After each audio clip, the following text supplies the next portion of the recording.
आता ह्या 5 बायका आल्या तर मला कळायचं डिसिजन घेणारी कोण आहे, मग तिला मान द्यावा लागतो.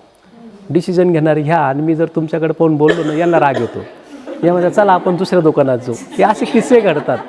म्हणून व्यवसाय करताना ह्या टिप्स आहे छोट्या छोट्या, का आपल्याला क्लायंट मधला एक कोण मेन माणूस आहे त्याला थोडंसं प्रोत्साहन दिलं तर ती विक्री पण होते. दुसरी गोष्ट, काय बनवलं पाहिजे, काय चाललं आहे आता मार्केटमध्ये, क्वालिटी, रेट, सर्विस, हे सगळ्या गोष्टीचा अभ्यास केला तर व्यवसायाला कुठंही मरण नाही, खूप मोठा व्यवसाय होतो. तेच हे उदाहरण तुमच्यासमोर आहे का आमचा ब्रँड खूप चांगला डेव्हलप झाला आहे. आता आम्हाला क्लायंट नकोसं आहे ऑलरेडी. कोणी दुकानदार आला तर आम्ही सांगतो आमच्याकडून सप्लाय होणार नाही, तुम्ही दुसरीकडे बघा. का आमचं मॅन्युफॅक्चरिंग लिमिटेड आहे. एक साधारणतः येवला आणि 2-3 राज्यात मॅन्युफॅक्चरिंग आहे आता आपलं. एक 7,000 ते 8,000 लोक ह्या इंडस्ट्रीत आता काम करतात. म्हणजे केरळ, कर्नाटक, आंध्रामध्ये आमचे लूम्स आहे, तिथं आमचे मास्टर व्ह्यूवर आहे. तिथं काही टेक्नॉलॉजी आपण वापरून पैठण्या तयार करतो. इथं समजा 4 दिवसात पैठणी तयार होते तर 6 महिने 8 महिने लागतात. ह्या साड्या टेक्नॉलॉजीवर जी 8 महिन्यात तयार होते ती 8 तासात तयार होते. म्हणजे बिझनेसमध्ये ट्रॅडिशनलला धरून टेक्नॉलॉजीचा पण वापर हा प्रत्येकाला करावा लागतो. तो आम्ही केला आणि अशा पद्धतीने हा पैठणी व्यवसाय दिवसेंदिवस वाढत चालला. त्याच्याबरोबर मग जसं गौशाळा असेल किंवा आमचं फूड प्रॉडक्ट असेल, ग्रामीण भागामध्ये मी स्वतः शेतकरी असल्यामुळे शेतकऱ्यांना कसं काहीतरी फायदा देता येईल, मग त्यांच्यासाठी एक कंपनीची स्थापना करून ते आमचे सभासद करून त्यांना आम्ही मिलेट्स उगवायला लावतो, त्याला चांगला रेट देतो, त्याच्यापासून चांगल्या वस्तू घेतो आणि तुमच्यापर्यंत तो पोहोचवण्याचा आमचा एक पुढे प्रयत्न असेल. तर अशा पद्धतीचा हा थोडक्यात कापसे उद्योग समूह काम करतो. आणि तुम्ही जो आता प्रोजेक्ट बघितला तर त्याची हिस्ट्री अशी की मी माझ्या जीवनात जी काही दुःख बघितले, भाड्याच्या घरात राहणं, एका ब्राह्मणाच्या ओसरीत झोपायचो मी पहिले. तर कोणावर अशी वेळ येऊ नये. आपल्यावर आली तर आपल्याला खूप दुःख व्हायचं. माझ्या 2 छोट्या छोट्या बहिणी भाऊ आम्ही असंच राहायचो तोडक्या मोडक्या घरात, मोठ्या मोठ्या घुशी निघायच्या. आता आम्ही खेड्यात राहतो तर संडासला गावाबाहेर जावं लागायचं बघा. म्हणजे ती आता तुम्हाला हे शहरातल्या लोकांना नसेल याची कदर, पण खेड्यामध्ये अजूनही तसं लाईफ आहे. तर मग त्याच्यावर आपल्याला काय मात करता येईल, पैसे कमवून आम्ही तर मग पुन्हा मुंबईकडे खूप दुकानं उघडले असते, खूप अजूनही पैसा वाढला असता. पण तसं न करता ग्रामीण भागातून आपण पुढं आलो आहे तर ग्रामीण भागासाठी काहीतरी केलं पाहिजे. महात्मा गांधींनी सांगितलं खेड्याकडे चला. मग आता चला म्हटल्यानंतर कोण जाणार पहिले, तर सुरुवात आपल्यापासून केली पाहिजे. मी ज्या गावात जन्माला आलो त्या गावातल्या लोकांचं काहीतरी देणं लागतो, त्या लोकांनी आपल्याला मदत केलेली असते. तर हा एक उद्देश नेहमी डोक्यात ठेवा का आपण जिथं जन्माला येतो त्या ईश्वराची काहीतरी इच्छा आहे ना. तुम्ही पुण्यात आला तर पुण्यातच काहीतरी काम करा. मी इकडे आलो तर मी पण इथं काम केलं, ह्या उद्देशाने इथंच थांबलो आम्ही. आणि मग जेव्हा आमदार देतो त्याला घर देतो, ह्या सगळ्या गोष्टी आपण इथं येऊन हे लक्षात ठेवलं तर ह्या ट्रिपचा काहीतरी बेनिफिट नक्कीच होईल. एवढं सांगू शकतो. बाकी आता तुम्ही एवढे हुशार मुलं आहे, तुमच्या पुढं काय बोलणार. ही माझी मुलगी आहे. आमच्या घरात 7 मुली 7 मुलं आहे. ह्याच व्यवसायात काम करतात. ती टेक्स्टाईल करते आता इचलकरंजीला. ती पण पुण्याला काहीतरी फॅशन डिझाईनला होती ना तू. तर आता तुमच्या मनात जर काही असेल, तुम्हाला असं वाटत असेल विचारावं तर विचारू शकतात. भविष्यात कोणालाही इथं यायला बंदी नाही. सरांचा रेफरन्स असो नसो तरी येऊ देऊ आम्ही शिकण्यासाठी. असं काही नाही. त्यांना ह्याच्यासाठीच ॲक्च्युली आणलं सर, की म्हणजे सिटीमध्ये राहतात ना, तर सिटीमध्ये ती एक फॅशन आणि हे त्यांचं ते वेगळंच झालं आजकाल वेस्टर्न. आणि हे जी आपली संस्कृती आहे जेन्युअनली, म्हणजे मी सुद्धा खूप वर्षांनी एवढं मोठं ॲक्च्युली बघितलं. मागच्याच महिन्यात तुमच्या इथं आलतो, व्हिडिओ बघितला तर एक बेसिक पहिलं जस्ट असं वाटलं की म्हणजे एवढं कसं काय पॉसिबल आहे की एवढं हात मागाने एकतर प्रोडक्शन एवढं होत नाही हे नाही.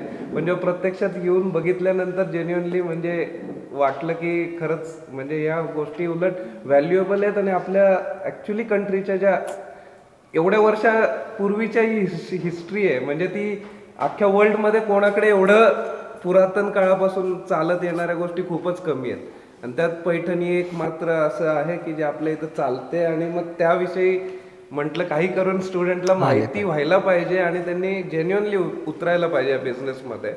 आणि तसं पाहिलं तर काहीच म्हणजे तसं अभ्यासाची आजकाल डिग्रीसाठी म्हणजे लाखो फुकतात पैसे, म्हणजे 10-10, 20-20, 30-30 लाखांपर्यंत डिग्र्या गेल्यात. वा वा. तिथं तुम्ही 3-4 महिन्याचा कोर्स करून सुद्धा तुम्ही कितीतरी चांगला बिझनेस उभा करू शकता स्वतःचा. असं काही खूप हा, पण मोठं हे लागत नाही. त्याच्यात तुम्हाला ठरवता आलं पाहिजे. मेन प्रॉब्लेम जिद्द लागते त्यांना. मेन प्रॉब्लेम असा येतोय का मी बऱ्याचशा लोकांना भेटतो ना, अगदी 40वाले 50वाले माझ्याकडे येतात, आम्ही काय करावं असं विचारतात. म्हणलं 40 वर्षे ठरवलं नाही, अजून काय करायचं. आम्ही म्हणतो आता काहीच करू नका, आता थोडे दिवस राहिले बाबा. तर तुम्हाला ॲटलिस्ट ठरवता आलं पाहिजेत का मला काय करायचं. आता तुम्ही डिझायनिंगचं काम करता म्हटल्यानंतर एखादं छोटं मोठं प्रॉडक्ट कसं तुम्हाला क्रिएट करता येईल आणि थोडंशी एक मानसिकता ही बदलली पाहिजे का एकत्रित काम करा. बिझनेस हा एकट्या माणसाचा नाही आहे, नोकरी एकट्या माणसाची आहे. तुम्हाला बिझनेस करायचा असेल तर तुम्हाला ग्रुप वाईज काम केलं पाहिजे. सख्खी बहीण असेल, मैत्रीण असेल, मित्र असेल, कोणीतरी 2-4 लोक एकत्र येऊन लिगली डॉक्युमेंट करून व्यवसाय चालू केला तर सपोर्ट मिळतो. एकट्या माणसाने काम होत नाही, व्यवसायामध्ये सपोर्ट लागतो. पण तुम्ही ते ठरवलं पाहिजे. ठरवलं ना, त्यावेळेस आमचं जे 10x15चं दुकान होतं तिथं वेटिंग लागायची. अर्थात 10x15च्या जागेमध्ये कस्टमर एकच बसायचं, दुसरं आलं का वेटिंग लागायची. आता वेटिंग म्हणलं का लोकांना असं वाटतं याच्याकडे खूप गर्दी होती, गर्दी नसायची. दुसरं आलं काय म्हणतो तुम्हाला थांबावं लागेल. जिथं वेटिंग का तिथं लोक म्हणते वा वा हे फारच मोठं असायला पाहिजे. मोठे मोठे ॲक्टर्स असतील, उद्योगपती, पॉलिटिक्सवाले लोक आमच्याकडे यायचे आणि खाली पडक्या धडक्या घरात आमचं दुकान होतं, खाली उभे राहायचे मोठे मर्सिडीज गाड्यावाले. म्हणजे अशी परिस्थिती थून स्टार्ट झालं खरं. तरी तुम्ही इन्व्हेस्टमेंट किती केली मिनिमम फर्स्ट टाइम? 5,000 चालू झालं. स्मार्ट वर्क म्हणजे असं आहे का आपण आपली जी पत असते ती जर गावात जिथं राहतो त्या एरियात जर चांगली असेल तर आपल्याला क्रेडिट मिळतं. मी लोकांकडून अनऑप्रुव्हल म्हणजे माहिती आहे का, त्याला आमच्याकडे मराठीत जांगड म्हणतात. अनऑप्रुव्हल म्हणजे विकलं तर पैसे दे नाही तर साडी परत दे, त्याला अनऑप्रुव्हल म्हणतात. तर मला अनऑप्रुव्हल साड्या द्यायचे लोक. तर तेवढा विश्वास माझा होता, माझ्यावर त्यांचा विश्वास होता. मला ते 2-2, 3-3 साड्या द्यायचे. सुरुवातीचं माझं भांडवल 5,000 होतं, काहीही नव्हतं. आणि त्या साड्या घेऊन मी मार्केटला जायचो. ते पैसे आले का पहिले त्यांचे पैसे द्यायचे, नाही तर लोक काय करतात ते पैसे आले की पहिले गाडी घेतात. कोणीतरी गाडी घेतं, कोणीतरी स्वतःचे कपडेच घेतं, कोणीतरी आयफोनच घेतो. तेव्हा आयफोन नव्हता.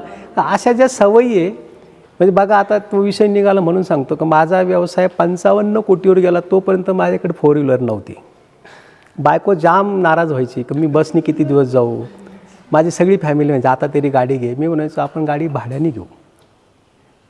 म्हणजे 20 लाखाची गाडी इन्व्हेस्ट करण्यापेक्षा तिला काय 5,000 भाडं दिलं का पुण्याला जाऊन येते ती. 20,000चं व्याज किती आहे. तर ह्या अशा काही गोष्टी सुरुवातीला कराव्या लागतात, त्याच्यातून सक्सेस मिळतो. पण आजकाल ते थोडंसं अज्ञान म्हणा का ते काय म्हणा, ते लोक पटकन इन्व्हेस्ट करतात, शोकपाण्यावर खर्च करतात आणि अडचणीत येतात. No comparison. माझे असे कपडे तर असेच राहील, सरांचे बघून मी भारी घालणार नाही, असं एक ठरवलेलं होतं माझं.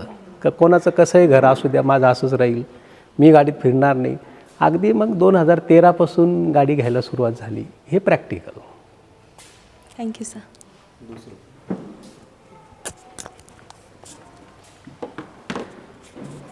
सर तुम्ही हँडलूमच का डिसाईड केलं की मला हँडलूमचंच करायचं, विविंगचं? कारण की आता आम्ही बघितलं ना तर एक पैठणी, नॉर्मल पैठणी पण असली तर त्याला 3-3.5 महिने नॉर्मली असं मिनिमम लागताच. आणि जास्त डिझाईन असली की म्हणजे 1.5 वर्ष 1 वर्ष, ते म्हटले आम्ही बोलून घेतलं त्यांच्याकडून, ते म्हटलं 1 वर्ष 1.5 वर्ष लागते एक पैठणीसाठी. तर तुम्ही काय विचार करून हँडलूमचंच काम सुरू केलं, विविंगचं? तुम्हाला आता भारतामध्ये किती पॉवरलूम आहे माहिती आहे? किती असतील? लाखो करोडोमध्ये पॉवरलूम आहे. हँडलूम आहे कुठे? जी गोष्ट रेअर आहे ती किती सोपं आहे, म्हणजे तो विचार करणं किती साधं आणि सिंपल गोष्ट आहे. नाही, पण माझं कसं सांगणं की आता टेक्नॉलॉजी खूप वाढली आहे. तर हो ना. लोक काय म्हणतात की फास्ट वर्क जास्त हां. बरोबर बरोबर. पण ह्याच्यामध्ये काम खूप आहे, मेहनत खूप लागते, टाईम पण खूप इन्व्हेस्ट होते. पण तिकडे गर्दी आहे का आमच्याकडे? तिकडे कसं आहे, टेक्नॉलॉजी खूप चांगली आहे, रोज बदलते ती. म्हणजे पहिले एक लूम होता, पॉवर लूम, खटाक खटाक चालायचा. नंतर जेट आला, नंतर कोणते कोणते आले आता हिला माहीत असेल. एअर जेट आला का, त्याला RPM 1200 धागे एका सेकंदात का एका मिनटात विणल्या जातात. त्याला रोज चेंज आहे. अजून कोणीतरी नवीन टेक्नॉलॉजी आणली की ही मागं पडते. आमच्याकडे टेक्नॉलॉजीला खर्च नाही, नवीन शोधायचं काम नाही, आणि आमच्या क्षेत्राकडे कोणी यायला तयार नाही. तुमच्यामधली मला नाही वाटत एखादी मुलगी जर सोडली तर कोणी येणार नाही आमच्याकडे. मग आमची डिमांड आहे का नाही, हे निवडण्याचं खरोखर हेच कारण होतं. मी आपल्या येवल्यात पॉवरलूम आहे, मालेगावला जवळ पॉवरलूम आहे, भिवंडीला आहे. पॉवरलूमचं कपड्याचं मला नॉलेज आहे, मी ती इंडस्ट्रीज खूप बघितलेली आहे. पण त्याच्यात टेक्नॉलॉजी आणि मेंटेनन्स खूप आहे, शिवाय लाईफ नाही. तुम्ही पॉवरलूमच्या एखाद्या हॉलमध्ये जर गेलात तर तुम्हाला अर्धा तास बाहेर गेला ऐकूच येणार नाही. खाड खाड खाड इतका आवाज आहे, लाईफ नाही. आणि तिकडे खूप कॉम्पिटिशन आहे. ज्या क्षेत्रात कॉम्पिटिशन नाही आहे तिथं काम करायला कोणालाही आवडेल ना. माझ्या क्षेत्रात कॉम्पिटिशन नाही आहे, आणि कोणी केली तरी माझ्या इतकंच त्याला काम करावं लागेल. तिथं कुठेही चालूपणा नाही आहे. तुम्ही उद्या 100 मार्क टाकले माझ्या शेजारी, कॉम्पिटिशन होईल का? तुम्हाला तेवढी मेहनत घ्यावी लागेल, तेवढे पेशन्स ठेवावं लागेल. हे सूत्र आहे ना त्याच्यातलं. एवढं चालू असेल. शिवाय आता प्रत्येक बाईला काय वाटतं माहिती आहे का, आपली पहिली चुलीवर भाकरी व्हायच्या, आता तुम्ही गॅसवरच्या खातात. कोणती चांगली? चुलीवरची.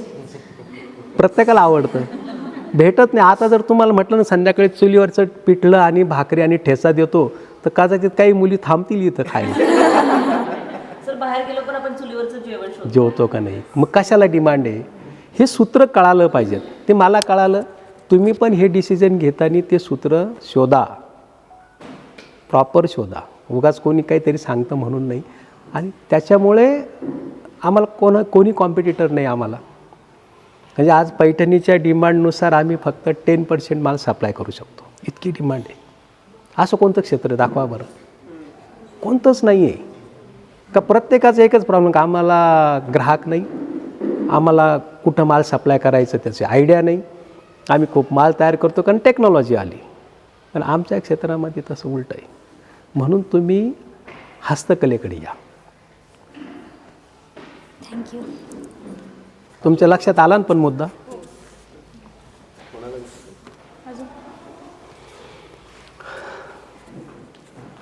थोडा एक वर पंखा नाही ठेवता याचा, फार आवाज येतो. एक वर. येस सर तुम्ही म्हणजे शून्यापासून सगळं एम्पायर सेट केलं आहे. तर स्टार्टिंगमध्ये प्रॉब्लेम्स आलेत, पण मिडला पण प्रॉब्लेम्स येतात. जसं जसं आपण पुढे जातो ते प्रॉब्लेम चॅलेंजेस येतात. तर असं कोणतं प्रॉब्लेम चॅलेंज होतं जे आम्हाला असं इन्स्पायर करेल किंवा आम्हाला पण ते फेस जेव्हा आम्ही करू तर त्याला असं टिप्स थोडेसे? नाही, प्रॉब्लेम बघा कॅपिटलचे येतात. कॉम्पिटिशन याच्या अगोदर जे ब्रँड असतात मोठे ते आपल्याला खूप कॉम्पिटिशन करतात, आपल्याला पुढं न येऊ देण्यासाठी अतोनात प्रयत्न करतात. कोणतं एक क्षेत्र असो जे पहिले त्याच्यात काम करतात, तर त्याच्यावर आपल्याला थोडंसं पेशन्स ठेवावं लागतात. कोणताही बिझनेस सेट व्हायला एवढा इझी होत नाही. जुन्या लोकांचाही झाला नाही, माझाही होणार नाही. मलाही खूप अडचणी आल्या. त्यावेळेस फक्त पेशन्स हाच एक विषय आहे.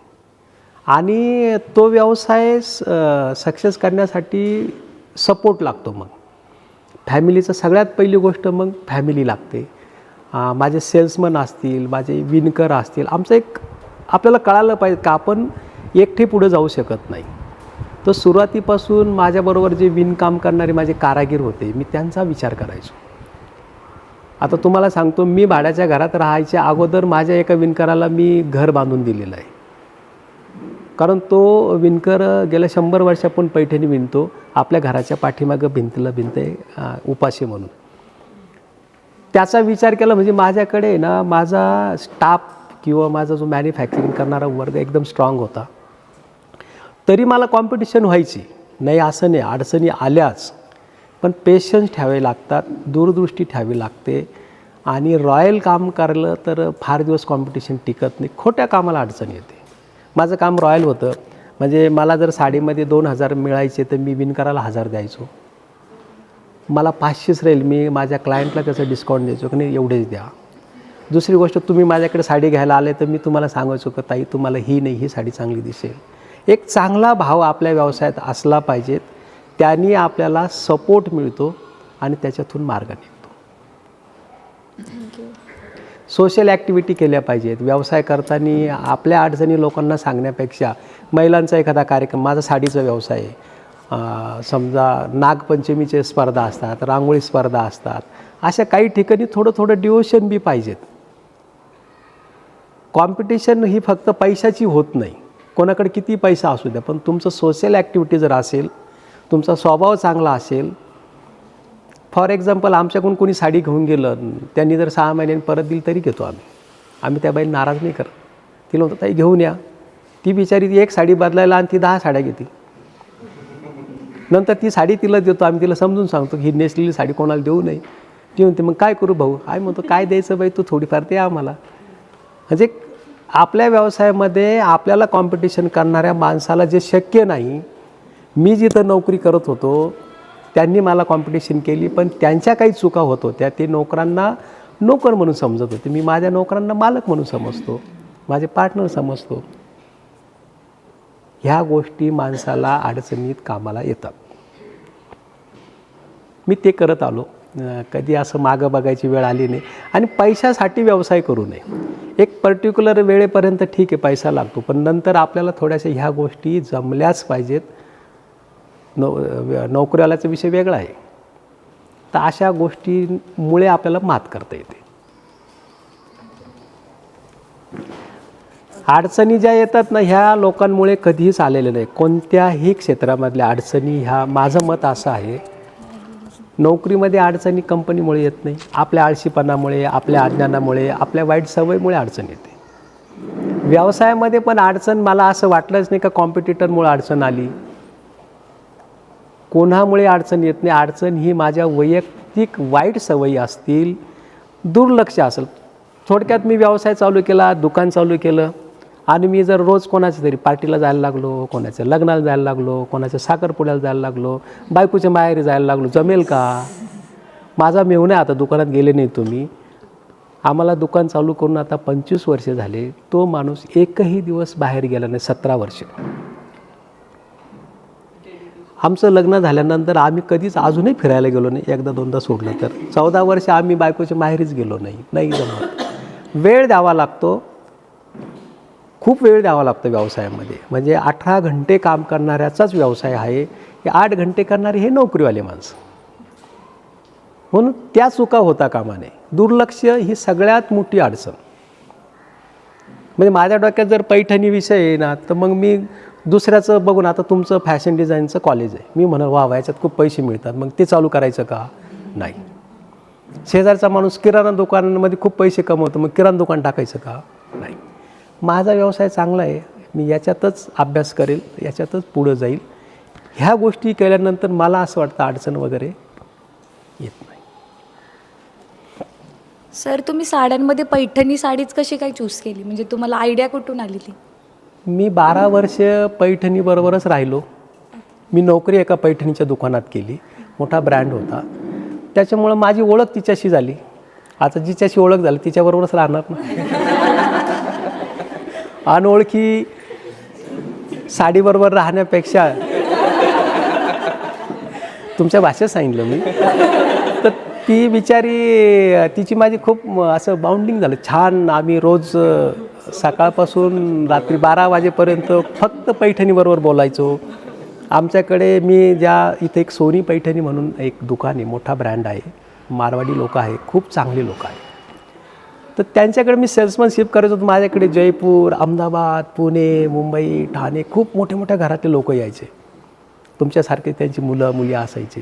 त्यांच्या संग बोलताना, पैठणीची माहिती देताना मी म्हणजे एक पैठणी प्रेझेंटेशन करायचो ना. आता जी वस्तू आहे तिच्याबद्दल मला एवढी माहिती, तर मी तिच्याच बरोबर काम करणार ना पुढे. म्हणून पैठणी निवडली मी. आणि तुमच्या लाईफमध्ये इन्स्पिरेशन कोण होतं का, म्हणजे तुम्ही त्यांना बघून इन्स्पायर झाले बापरे. ब्रँड ओपन केला काही? नाही, खरं सांगू का, असं काही माझं शिक्षण पण नाही आहे. मी असा काही कोणाकडे बघून काही केलेलं मला नाही आठवत. माझं स्वतःचं एक विचार आहे, विजन आहे. लोकांचा आदर्श नक्कीच मी जसं टाटांना मानतो, म्हणजे हे आत्ताचं मानतो. पहिले तर माझ्या पुढे पोट भरणं हा एक विषय होता. तेव्हा तर काही कोणाकडे बघून मी हे करता म्हणून मी केलं असं काही नाही. का मला नोकरी नव्हती, मी 9वीच शिकलेलो आहे. मला पोटपाणी भरणं, बायकोचं पोट भरणं, माझे भावंड अडाणी आहेत, त्यांचं पोटापाण्यासाठी हा व्यवसाय केला. आणि काही लोक आपण समाजात बघतो, जसं अन्नदान किंवा दान धर्मामध्ये मला एक कलकत्त्याचं बांगड म्हणून आहे, सीताराम परिवार आहे. मी थोडासा वारकरी संप्रदायामध्ये आहे, आम्ही सगळेच. तर दान धर्म करणारे लोक वगैरे जेव्हा बघतो आपण का बापरे हे लोक किती करतात, पण हे आधी व्यवसाय करतात मग दान करतात. तर मी ते दांगट लेन आहे कलकत्त्यामध्ये, तिथं सीताराम परिवार आहे. आपल्या भारतामध्ये 2 कथाकार आहे मोठे बरं का. एक आहे भागवत कथाकार रमेशभाई ओझा आणि दुसरे आहे मुरारी बापू, ते रामायण कथा करतात. आणि त्यांच्या जिथं जिथं कथा आहे त्या लाखो लोकांना ते अन्नदान गेल्या 40 वर्षापासून करताय. म्हणजे लाखो लोक असतात, त्यांचा नाश्ता. हे लोक कसे करतात, तर हे आधी व्यवसाय करतात. म्हणून मला पहिले व्यावसायिक व्हावं लागेल, व्यवसायात प्रामाणिकपणे पैसा कमवावा लागेल. आणि पैसा कमवूनही मी त्याचा संग्रह न केला पाहिजेत, लोकांना दिला तर माझ्याकडे लोक ऑटोमॅटिक येतील. आता मला असं वाटतं तुम्ही हे सगळं बघून कमीत कमी 70-80% मुली तरी आमच्याकडे साड्या घ्यायला येतील असं वाटतंय मला. कदाचित नाही, पुढे लग्न जमलं तर कदाचित काही मुली म्हणतील अरे साड्या तर कुठेही घ्यायच्या, चला आपण कापसे भाऊकडे घेऊ, त्यांना 2 पैसे मिळतील, त्या पैशातून ते पुढे चांगलं काम कर. असं चांगले विचार करणारे जर असेल तर तशी लोक आमच्याकडे येतील. काही म्हणतील काय गरज आहे त्या एवढ्याला जायची, एवढ्या लांब, त्या नाही येणार. पण चांगले विचार करणारे जगामध्ये लोक खूप आहे, त्यांचा आदर्श मी माझ्या डोळ्यासमोर ठेवून काम करतो.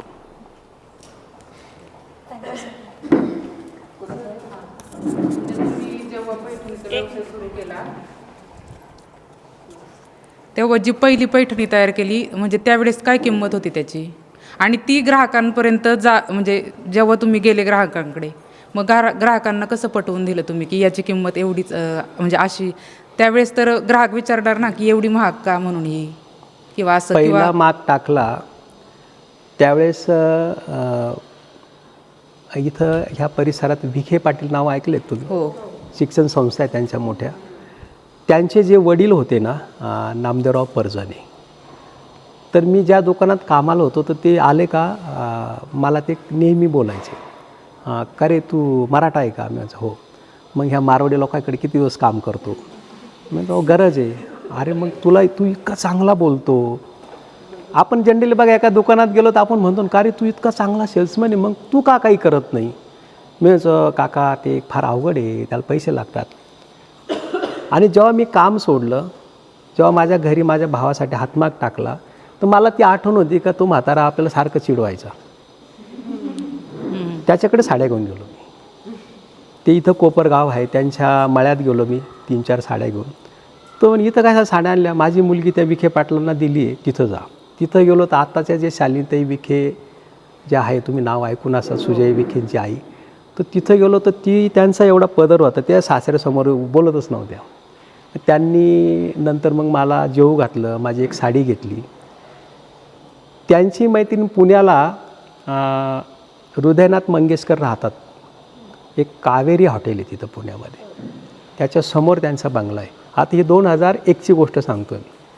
तर मला ते म्हणे माझी मैत्रीण आहे पुण्याला, तू जाय त्यांच्याकडे साड्या घेऊन. मग मी त्या 2 साड्या घेऊन गेलो. त्यांनी मला मानाने घरी बोलवलं, त्या दोन्ही साड्या घेतल्या. त्यांच्यासमोर ते कोणतं कावेरी लॉज आहे तिथं थांबवलं आणि त्या साधारणतः 5,000ची ती पैठणी होती.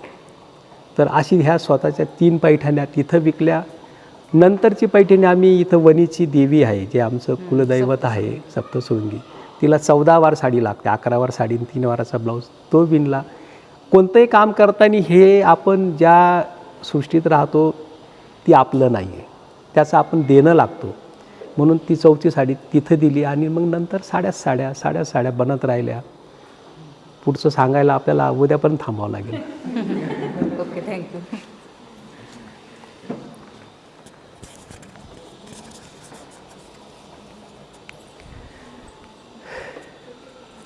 कोणाला व्यवसाय करावासा वाटतो का? पण हे महत्त्वाचं आहे. तुम्ही एवढ्या लांब आल्या, खरं तर मी तुम्हाला विचारायला पाहिजे तर व्यवसायात या. आणि हा कपड्याचा व्यवसाय तसा खूप चांगला आहे. तुम्हाला माझ्यापेक्षा त्यातलं नॉलेज जास्त आहे. पैठणीची बॉर्डर घ्या, चंदेरी साडीचा कपडा घ्या, कांजीवरमचा पदर घ्या, एक नवीन साडी तयार करा. म्हणजे तुमचा एक नवीन ब्रँड होऊ शकतो. नेटचा कपडा घ्या, वेगवेगळ्या बॉर्डर लावा. खूप याच्यामध्ये इतका स्कोप आहे. कारण बायका बिचाऱ्या साध्या बोळ्या आहे, त्यांना पटवायला काहीच लागत नाही. त्यांना फक्त एक नवीन वस्तू दाखवली आणि एकीने नेसली की दुसरी मागली.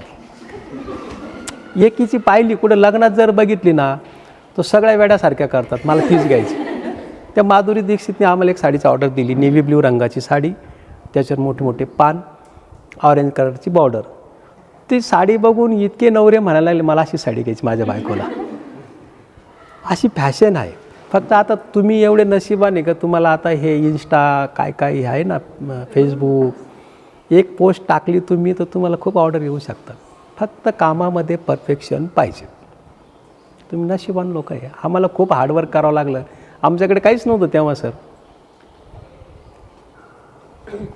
सर माझा इटसेल्फ प्रश्न आहे की पैठणी आधीही होती, आताही आहे, नंतरही राहणार आहे. पण आधीची जी बनवलेली पैठणी आणि आत्ता जी तुम्ही बनवता नवीन जनरेशननुसार काही डिफरन्स आहे का? म्हणजे काय काय चेंजेस तुम्ही करता? कारण की कसं आता ऑफकोर्स आम्ही लेडीज आहोत, आम्हाला साडी आवडते, पण काहीतरी युनिक डिझाईन्स असतात किंवा कलर कॉम्बिनेशन, मग त्याचं कसं करता? तेच तुम्ही जे सांगितलं तेच करतो. पहिले खूप नॉर्मल पैठण्या तयार होत होत्या. म्हणजे 1984 सालाच्या अगोदरच्या पैठण्या ह्या फक्त टिपिकल बॉर्डरच्या, नारळी बॉर्डरच्या होत्या. त्याच्यानंतर एक आसावली डिझाईन छोटं मोठं होतं. मला वाटतं जेव्हा ब्रिटिश एअरलाईन निघाली तर त्यांनी भारतात एअरलाईन चालू केली तर त्या विमानाचा शेपटावर पैठणीचं डिझाईन काढलेलं. तुम्ही ब्रिटिश एअरलाईन आजही सर्च करा, कधी चालू झाली मला माहीत नाही. एक पैठणीचं जुनं डिझाईन आहे, आसावली, एक छोटा मुनिया आणि नारळी बॉर्डर, ह्या 3च होत्या. पण आता तेच बायकांना आवडत नाही. बायकांचा स्वभावच नाही सारखं घेण्याचा. म्हणजे नंदेची साडी वेगळी, नंदेची जी साडी ती बाई घेत नाही, ती म्हणते माझ्या नंदेची नाही, मला नाही घ्यायची. सासूची ना ती पण नाही घ्यायची, मला वेगळी पाहिजे. हा बायकांचा स्वभाव आहे. मग त्यासाठी आपल्या डिझाईन बनावं लागल्या. मग वेगवेगळ्या प्रकारच्या वेलाच्या डिझाईन बॉर्डरमध्ये, बॉडीमध्ये वेगवेगळे, पदरामध्ये वेगवेगळे डिझाईन. निसर्गाचं समजा आता आम्ही वडाचं झाड काढायचं ठरवलं आहे, तुळशीचं झाड काढायचं ठरवलं आहे, ससा, हत्ती किंवा हरिण, असे वेगवेगळे मोटिव्स तयार करून टाकले तर ते बायकांना आवडायला लागले. बायका किती साध्या भोळ्या त्याचे उदाहरण सांगतो तुम्हाला. त्या खैर काय नाव त्या बाईचं, अनुपम खेरची बायको, किरण खेर माहिती आहे तुम्हाला. आणि करण जोहर कोणी ते पण माहीत असेल. ती टीम आमच्याकडे 2014 आली. सगळ्यांचे असे काळे कपडे होते. आता पोरी सगळ्या फॅशन डिझाईन करणार वेगळ्याच असतात, सगळे काळेच कपडे घालून आले. म्हटलं नेमकं काय म्हणलं बाई, काळे कपडे का घातले असेल. आणि आम्हाला एक डिझाईन दिलं त्यांनी, म्हणजे त्या खैर मॅडमला पाहिजेत आणि ते जोहर नावाच्या माणसाला ती थीम करायची. काय, साडीवर एक झाड काढून द्या म्हणे, मोठं झाड, किती, जवळजवळ ते 300 इंचाचं झाड. साडीची लेंथ आपली 260 असते, 62. आता झाड कसं काढणार साडीवर, तर बुडखापासून विणायला सुरुवात केली, शेंड्यापर्यंत विणत गेलो आम्ही, झाड तयार. आता नेसल्यावर कसं दिसेल ते. 14 पासून 26पर्यंत त्या झाडाचे 200 हातमाग चालू आहे. वेड्या बायका घेताच अजून, पण त्याचा कुठंच लूक नाही. ती गोंडाळल्या जाती आहे, ते झाड कुठंच दिसत नाही. फक्त हा अशी खोलून जर दाखवलं तर हा छान आहे, पण नेसल्यावर कुठं ते झाड दिसतंय. आता उभं झाड काढलं असतं, आम्ही म्हणलं आहो ते उभं काढा, ते तुम्हाला काय करायचं, आम्ही पैसे देतोय ना. म्हणजे लोकांना काय आवडतं ते पण ऐकावं लागतं. काही बायका खूप हुशार असतात, ते म्हणतात आमच्या नवऱ्याचा फोटो काढून द्या साडीमध्ये. आहे अशा पण म्हणजे काय म्हणावं साध्या साध्या भोळ्याच म्हणणार ना आपण त्यांना. तर महिलांना काय आवडतं आपण त्याचा अभ्यास करून ते काम करतो, त्यानुसार बदल करतो आहे. आता द्राक्षाची घड आम्ही साडीत काढतो. बघा कशी थीम आहे, सगळ्या साडीमध्ये द्राक्ष दिसतात, बाईला आवडतात. अंबानी परिवारातली सगळ्यात पहिली साडी आली तर त्याच्यामध्ये जेवढे सरपटणारे प्राणी आहे, साप असेल, मुंगूस असेल, बेडूक असेल, सगळे टाका म्हणे. 12 लाख रुपये दिले त्यांनी आम्हाला. कशाचे? विंचू टाकला आम्ही त्याच्यामध्ये. तुम्ही विचार करा, साडीवर जर नाग आणि साप कसा दिसेल, तर ती बिचारी बाई साधी बोळी होती, ती म्हणजे मला सगळंच आवडतं. असे काही काही वनप्रेमी, प्राणीप्रेमी बायकांच्या फार व्हरायटी हो.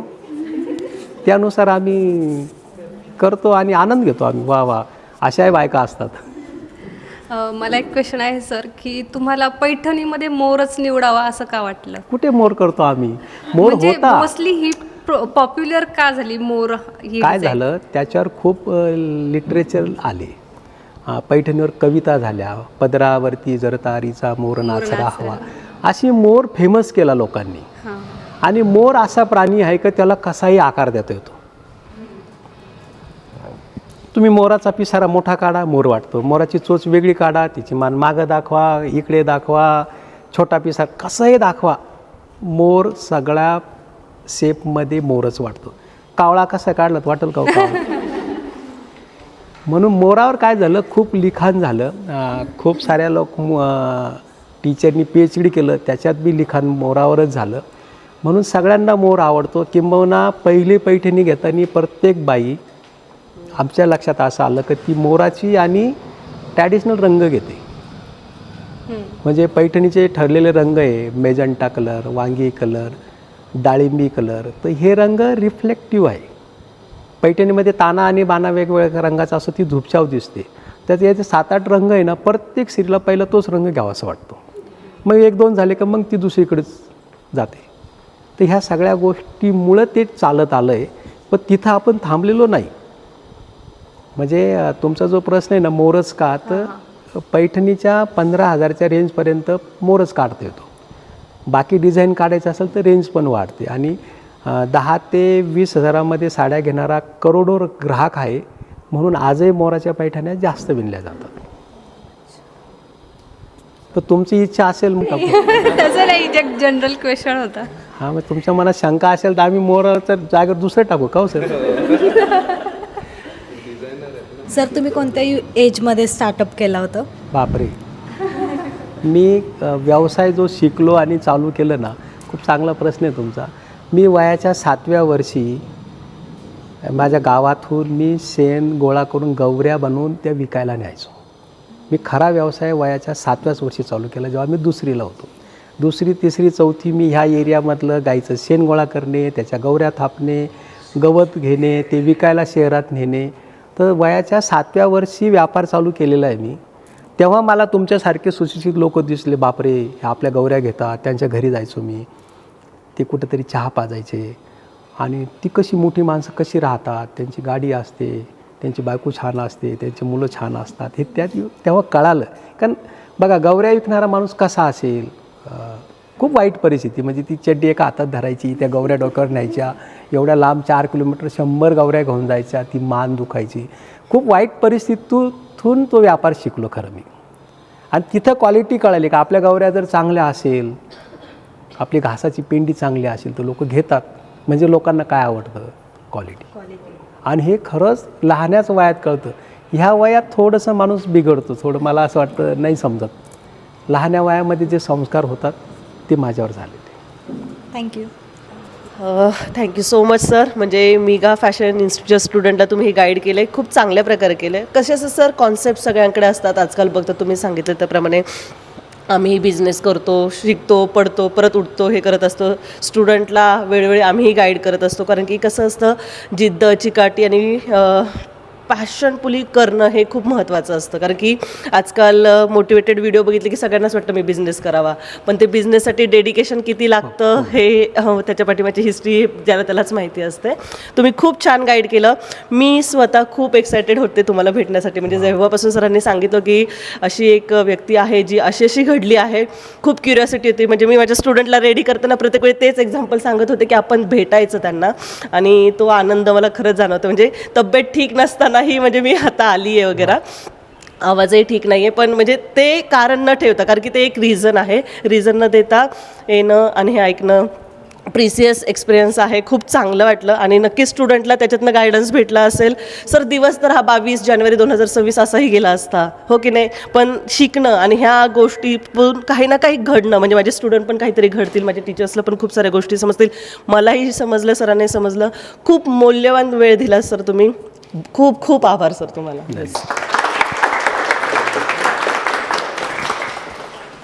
प्रत्येकाला जाता जाता अजून एक गोष्ट सांगतो का प्रत्येकाचा दिवस 24 तासाचा आहे. एक डोक्यातून काढून टाका. बघा मुकेश अंबानी त्यांचा दिवस 24 तासाचा, कापसे सरांचा 24 तासांचा, ह्या सरांचा 24 तासाचा, आणि तुमचा पण 24 तासाचा आहे. देवाने असं कोणाला वेगळा दिवस दिला आहे का? प्रत्येकाचं मेंदूसुद्धा सारखं आहे, हे सुद्धा लक्षात ठेवा. बुद्धी प्रत्येकाला ईश्वराने सारखीच दिली, जवळजवळ.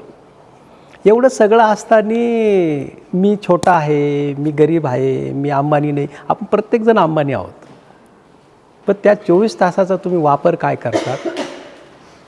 एकदम अंबानी पहिले मसाले विकायचे माहिती ना तुम्हाला, आज मोठे झाले. तुम्ही आज काहीतरी सुरुवात केली तर तुम्हीसुद्धा 40 वर्षांनी प्रत्येकजण अंबानी व्हाल. म्हणून हे नेहमी लक्षात ठेवा का मी छोटा नाही, मी अडाणी नाही. कापसे सर 9वी शिकलेले, आपण तर ग्रॅज्युएट झालेलो आहोत. तुम्हाला चांगलं इंग्लिश येतं. सगळ्या गोष्टी असताना छोटं स्वतःला समजू नका, मोठे व्हा. म्हणून एक तुम्हाला उदाहरण सांगितलं, ते तुम्ही आत्मसात करा.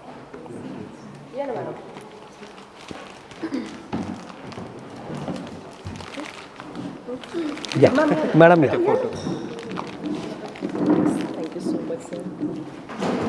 खरं तुमचा सत्कार आम्ही करायला पाहिजे, पण आता हे सर एक छोटीशी भेट.